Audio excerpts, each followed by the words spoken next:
বিদেশে যদি কোনো নারী তার স্বামীর সাথে একটু রাগ করে চ্যাট দেখায় তখন তার স্বামী কইব come down baby let's go shopping. আর আমাকে বাংলাদেশে যদি কোনো নারী তার স্বামীর সাথে একটু চ্যাট দেখায় তখন কইব আমারটা খাও আমারটা পড়ো আবার আমারই চ্যাট দেখাও। মাঝে মাঝে একটু একটু কষ্ট পাওয়া ভালো, কারণ কষ্ট মানুষকে বাস্তবতা শেখায়, ম্যাচিউর বানায়, যে কোনো পরিস্থিতিতে নিজেকে মানিয়ে নিতে শেখায়, একা থাকতে শেখায়, আর সব থেকে বড় কথা আপন পর চিনতে শেখায়। বেবি আজকে কি রান্না করছো? কিছু না। এই একই জিনিস তো কালকেও রান্না করছিলা। হ্যাঁ, একটু বেশি করেই রান্না করছি যাতে 2 দিন যায়। মামা আমরা মানুষ হওয়ার আগে বান্ধব ছিলাম। হ্যাঁ বাবা, আমরা আগে বান্দর ছিলাম, তারপর একটু একটু করে মানুষ হয়েছি। হ্যালো, তুমি ওকে আগে বান্ধব ছিলে?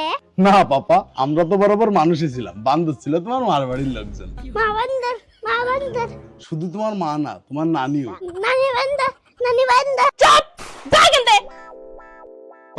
আচ্ছা, জাতীয় ফল কাঁঠাল কেন? তোমাদের মধ্যে কে বলতে পারবে? আমি বলতে পারবো ম্যাডাম। আচ্ছা বল। কাঁঠাল অনেক মিষ্টি, এই কারণে জাতীয় ফল। মোটামুটি হয়েছে। না ম্যাডাম, এর হয় নাই। তাহলে তুই বল। আমাদের জাতীয় ফল কাঁঠাল এই কারণে, কারণ আমাদের জাতীয় ফল কাঁঠাল খেতে তেল মারা লাগে।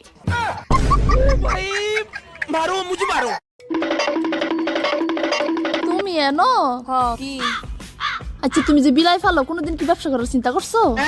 আরে যা পাগল, এটা কি ব্যবসার জিনিস নাকি? এটা ভালোবাসার জিনিস। আমি কি কই তুমি কি কও? তোমার মাথায় কি একবার বুদ্ধি শুদ্ধি নাই? মানছে কত ভাবে টাকা কামাই, তুমি কি করছো এই জীবনে? কামাইলে কামায়, আমি না খায় থাকলেও তো ব্যবসা করতাম না। তোর কইছে কানে আমার এত জ্ঞান দিতি? আগে জানতো তোমার মাথার মধ্যে বুদ্ধি শুদ্ধি কিচ্ছু নাই। এই তো আমার হাতের মধ্যে এটা কি কওছে? এটা কি? এটা কি মানে? এটা একটা হ্যান্ডমেড সাবান। হ্যাঁ, এটা কি সাবান? চিন্তা করছো কোনোদিন? ভালো করে দাও সাই, এটা কি সাবান? এটা তো মনে হইতেছে উটের দুধের সাবান। উটের দুধের সাবান না? এই তো বুঝছো এইবার। দেখছো উটের দুধের সাবান দিয়ে মানছে কেমনে ব্যবসা করে? তুমি বইরেছো কিত্তা? তুমিও শুরু করো না, আমি সাপোর্ট দিমু।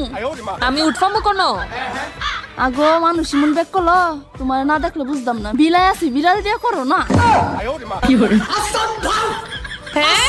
এরপর কি আছে? মানছে উটের দুধের সাবান দিয়ে বানাই, তারে ছাগলের দুধ দিয়ে সাবান বানাই, তারে বিড়ালের দুধ দিয়ে সাবান বানাই যাচ্ছে না।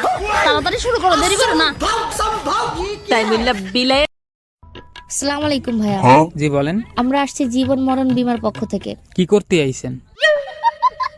না কিছু করতে না, কিছু বলতে আইছি। আসলে আপনি আপনার জন্য জীবন বীমার একটা ফর্ম ফিল আপ করে রাখতে পারেন। কেন? ধরেন আপনি একদিন আপনার বাইক চালাই যাচ্ছেন, হঠাৎ একটা ট্রাক এসে আপনারে মাইরে দিল। আরে আমার তো বাইক নাই। আচ্ছা তাহলে ধরেন সাইকেল করে যাচ্ছেন। সাইকেলও নাই। আরে আচ্ছা ধরেন আপনি হেঁটে হেঁটে যাচ্ছেন। হেঁটে কোথাও যাই না, অটোতে যাই। আচ্ছা বাবা ঠিক আছে, ধরেন অটোতে করেই যাচ্ছেন। এখন আর আমি বাড়ি থেকে বেরোই না। কিনি মকিনি কোন জায়গা দিয়ে আসে, মনে হয় এগের জন্য আর বেশি দিন চাকরিটা টিকে রাখতে পারবো না।